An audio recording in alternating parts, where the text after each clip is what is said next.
Madem dünyaya dargındın, Sülo kurban niye doğdun?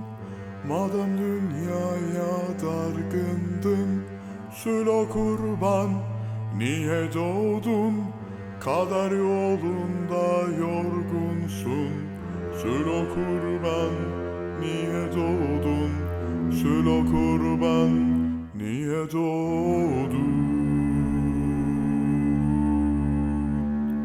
Haftan yoktur, ayın yoktur, kurban gelse payın yoktur.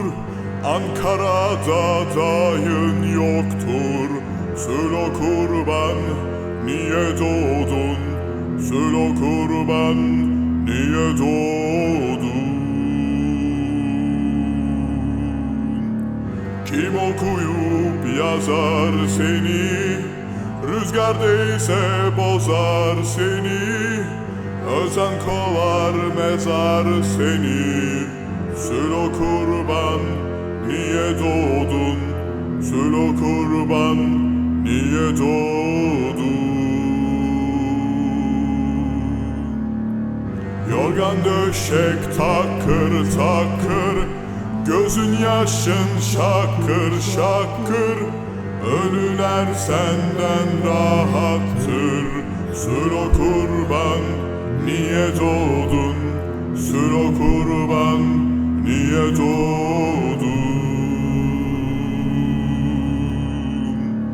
Adam olmasaydın neydin? Gelir miydin hiç bilseydin? Adam olmasaydın neydin? Gelir miydin hiç bilseydin?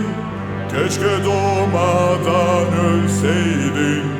Sülo kurban niye doğdun? Sülo kurban niye doğdun?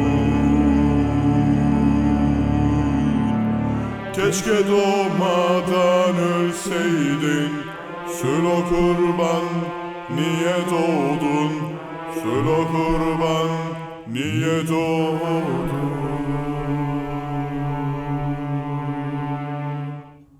Neden lan?